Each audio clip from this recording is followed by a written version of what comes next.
کہ یہ جو لذت والی زندگی آپ کو ملے گی یہ بہت ساری پابندیوں کو فالو کر کے ملے گی. اس میں چرس سے بھی اوائڈ کرنا ہے, اس میں ہیروئن سے بھی, اس میں شراب سے بھی. قید خانہ اس لحاظ سے کہا گیا ہے کہ قیدی اپنی مرضی کی چیزیں, کبھی دیکھا قیدی بیٹھا ہو, یا اللہ یہ کہ وہ داؤد ابراہیم کا کوئی بندہ ہو. ایک بندہ انڈیا میں جیل میں قید ہوا, اس نے مجھے اپنی کہانی سنائی, کسی ملک میں میری ملاقات ہوئی, کہہ رہا میں کسی چھوٹے سے کیس میں جیل میں چلا گیا انڈیا میں. تو کہتا ہے کہ میرے دشمن نے نا, جس نے مجھے اندر کیا تھا, ایسی پھٹا ہوا تھا مکو گھوسوں سے, تو جس سے لڑائی ہوئی تھی وہ کوئی بڑا آدمی تھا, اس نے کہہ رہے میرے اوپر بڑا کیس ڈال دیا کہ داؤد ابراہیم کا آدمی ہے یہ, وہ بڑا اسمگلر ہے داؤد ابراہیم, اس کا بندہ ہے. کہہ رہے مجھے تو پتہ ہی نہیں میرے اوپر کیا کیس ہوا, میں جب اندر گیا تو biryani, burger, cold drink. Police والے کہہ رہے بندہ کس کا ہے؟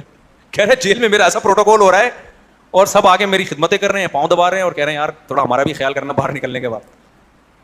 کہہ رہے مجھے بعد میں پتا چلا مجھے کس میں ڈال دیا ہے, اور کہہ رہے پھر داؤد ابراہیم کے بندوں نے بھی رابطہ کیا کہ تو ہے تو نہیں لیکن بننا چاہتا ہے تو بتا دے. کہہ رہے میں نے کہا بھائی معاف کر دو یار, یہ بریانیوں کی قیمت مجھے مہنگی پڑے گی. لیکن کہہ رہے ہم نے 6 مہینے اچھا پروٹوکول میں ٹائم گزارا. تو یہ جیل کا قیدی تو الگ چیز ہے, لیکن نارمل جو قیدی ہوتا ہے اس کی اپنی منمانی زندگی نہیں ہوتی. تو مسلمان کی بھی اپنی نہیں, وہ کس سے پوچھ کے چلے گا؟ اللہ سے. تو اللہ کہہ رہے ہیں اس لحاظ سے تم قید خانے میں ہو, لیکن اللہ کہہ رہے ہیں جب مجھ سے پوچھ کے چلو گے تو میں تم پہ بیجا پابندیاں نہیں لگاؤں گا, خام خواہ کی پابندیاں نہیں, میں صرف خبیث چیزوں کو, ناپاک چیزوں کو حرام کروں گا تم پہ. شراب حرام ہوگی, کتے بلی حرام ہوں گے تمہارے اوپر, اور پاکیزہ چیزوں میں تمہیں کیا کروں گا؟ اجازت. بلکہ اللہ کہیں گے میں تو حلال میں تمہیں زیادہ وسعت دے دوں گا. غیر مسلم کہیں گے شادی کرو, میں کیا کہوں گا بھائی حلال ہے تو پھر ایک کیوں کر رہے ہو, اس تکلف کی کیا ضرورت ہے تمہیں؟ ٹھیک ہے نا. جب ہم کسی کے گھر جاتے ہیں تو کوفتے بھی ہیں اور کباب بھی ہیں, خواتین غصہ ہونا شروع ہو گئی ہیں, اور نہاری بھی ہے, تو ہم کیا کہتے ہیں بھائی سر یہ آپ صرف کوفتے کھا رہے ہو, نہاری نہیں کھا رہے آپ. تو میزبان کو غصہ آئے گا کہ سر کیا آپ نہاری کیا میں نے جائز پیسوں سے نہیں خریدی کیا, تھوڑا سا اس کو بھی ٹرائی کر لینا سر, یہ بھی حلال کے پیسوں سے. تو اللہ کہتے ہیں جب عورت سے نکاح کر کے عورت کے پاس جانا جب جائز ہے, حلال ہے, تو پھر 1 اور 4 میں کوئی پھر ایک کے تکلف کی کیا ضرورت ہے؟ جب غلط ہے تو پھر وہ بھی غلط ہے. کیا خیال ہے؟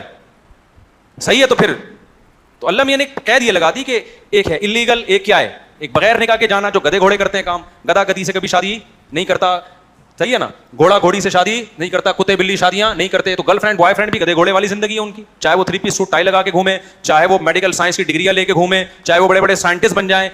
اللہ کی نظر میں جو گرل فرینڈ بوائے فرینڈ کی طرح رہے گا ان کی زندگی گدھے گھوڑوں والی زندگی ہے, انسانوں والی تہذیب اس میں نہیں ہے. انسان صرف نہا دھو کے 3 پیس سوٹ اور ٹائی سے مہذب نہیں بنتا, ان حرکتوں سے پتہ چلتا ہے کہ مہذب ہے یا نہیں.